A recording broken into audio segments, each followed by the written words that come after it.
Hello people and welcome back to the channel. Today we're going to go over a lot of frequently asked questions, i.e. troops, traits and everything else. First up we've got Medusa. Medusa, at the moment, the best trait to have on her is Vampire. If you want Medusa to last out in the later rounds in Endless, then she's got to go up against Ents. So if she goes against Ent's got a trait called Mirror, which reflects the damage back to the caster. Medusa's HP isn't that high, so when she does a lot of damage, as you can see, 3625 DPS is damage per second, and that's a lot for Medusa to try and keep hold of. With a bigger trait like Lightning or Powerful, she's a lot more stronger.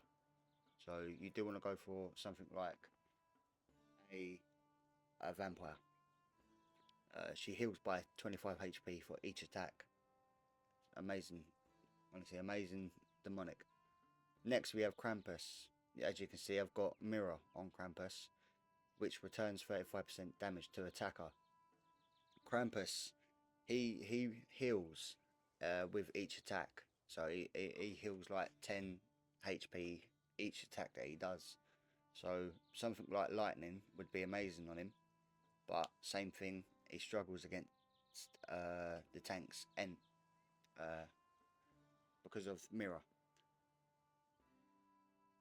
And then we've got a military. A military is an amazing tank. Its original demonic form is return 25% damage to attacker. So with putting on Mirror, you're doing an extra 35% damage back to the attacker, which altogether works out 60% back to the attacker.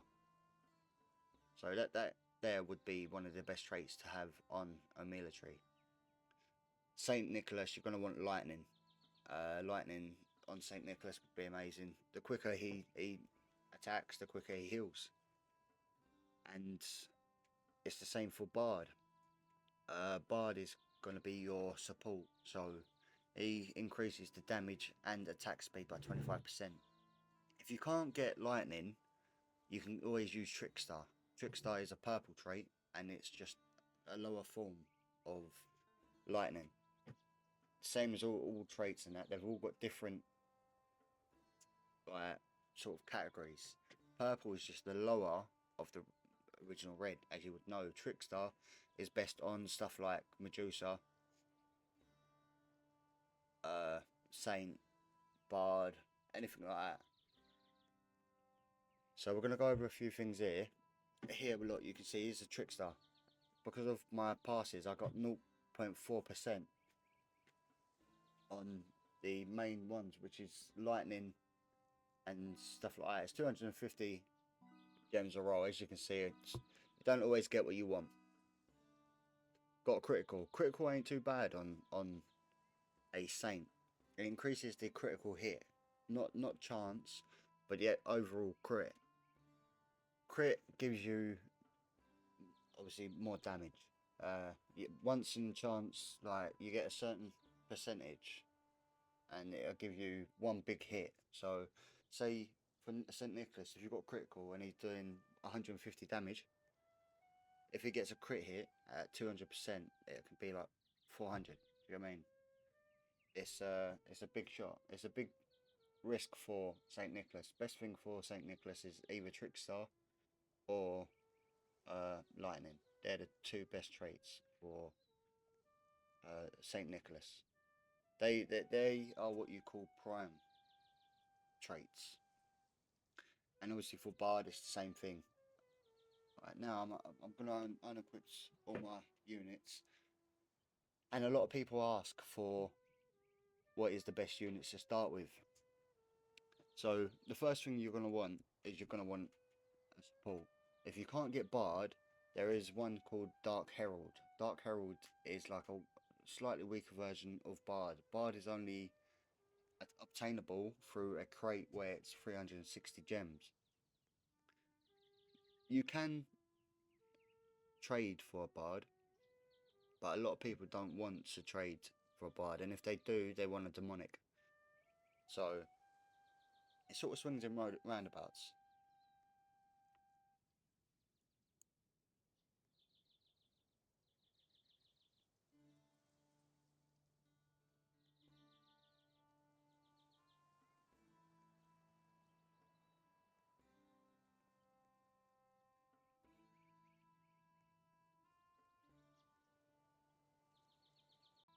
So what I'm going to do is I want to show you what are the best start off units. If you're only just starting off the game now, I'm going to show you what the best start off units are. There's a lot of amazing people in the game.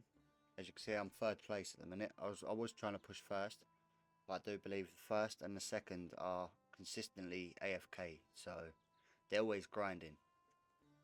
This game, it's not something that you can do overnight.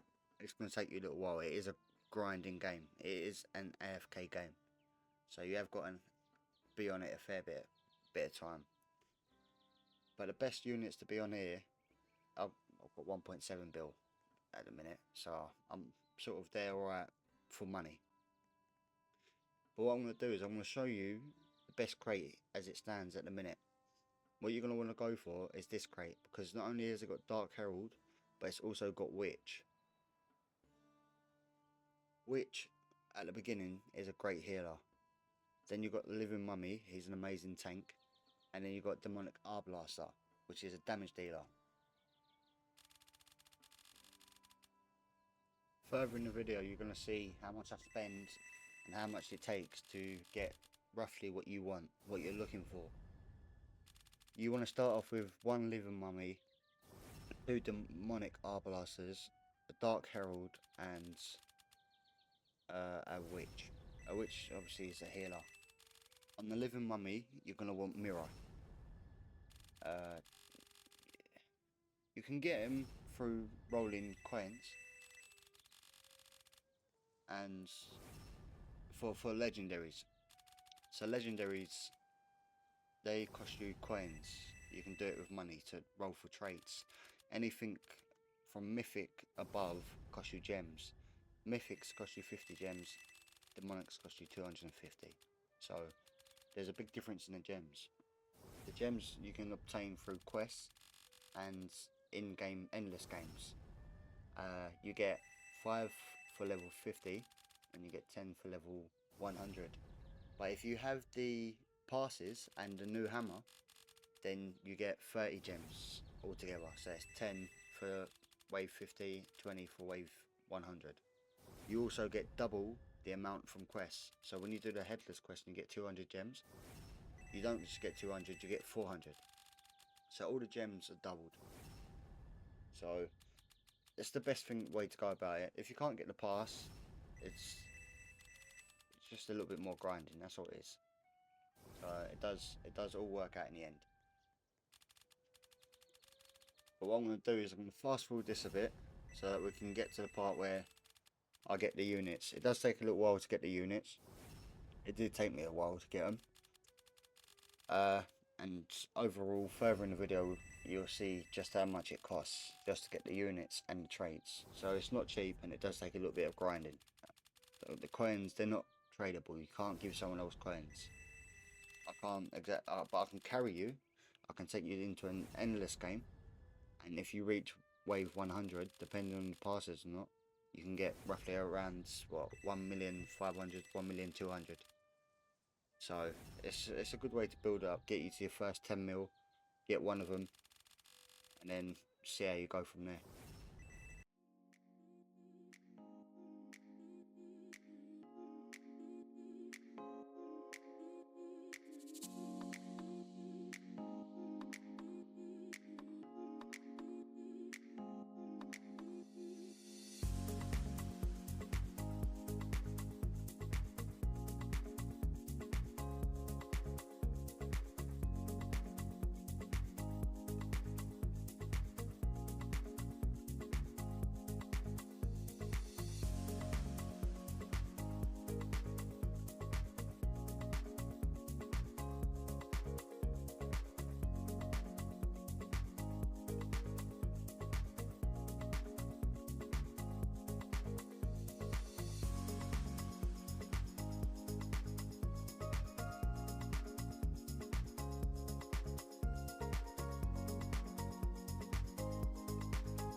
what I do here is I get a little bit lucky.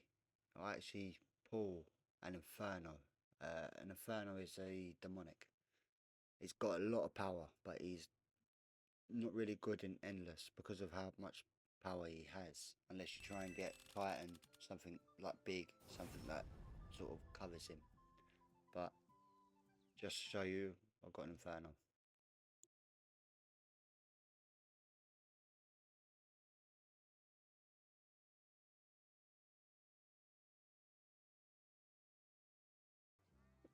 All I'm going to do is I'm going to fast forward this. This is 100 times speed, so it's a lot of coins, a lot of money spent. And I rolled trades, I traded three uh, mythics that I've got for a witch. As you can see, all of these are level 1. I've got 2 art blasters. I've got my living mummy with mirror on it. Mirror just reflects the damage back to the attacker, so it's great for the beginning. Both my art blasters have got Titan because they do a lot of damage, but their HP is really bad. So I've put Titan on them to increase the damage. I've put lightning on my support, which is also a legendary, and on my witch I didn't put anything yet. But if you could get lightning on witch or trickster on witch, it also helps out. So in this game, as I follow through, it goes through to level 17. I only get to level 17, but these are with living mummy, 2 R blasters, support, and the witch, all level 1. So once you start leveling up, you start increasing the damage, the rate, the fire rate. So the DPS becomes a lot more bigger, a lot more better, and the units themselves will become a lot better.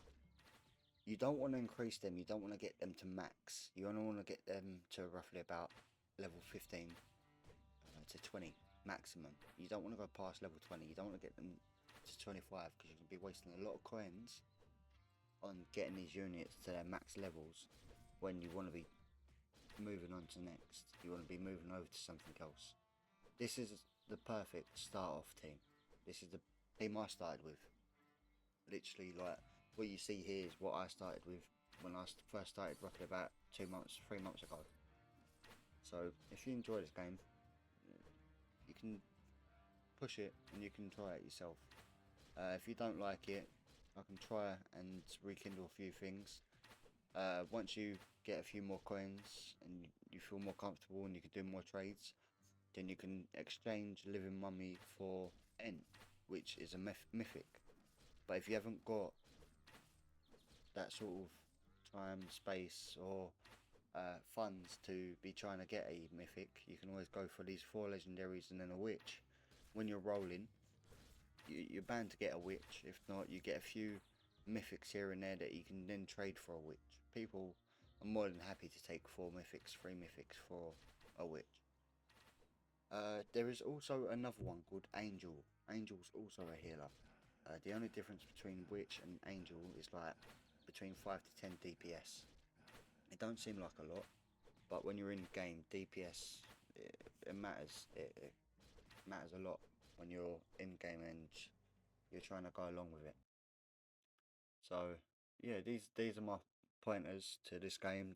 These are my units. These are the ones that I suggest that you try and see how it works out for you.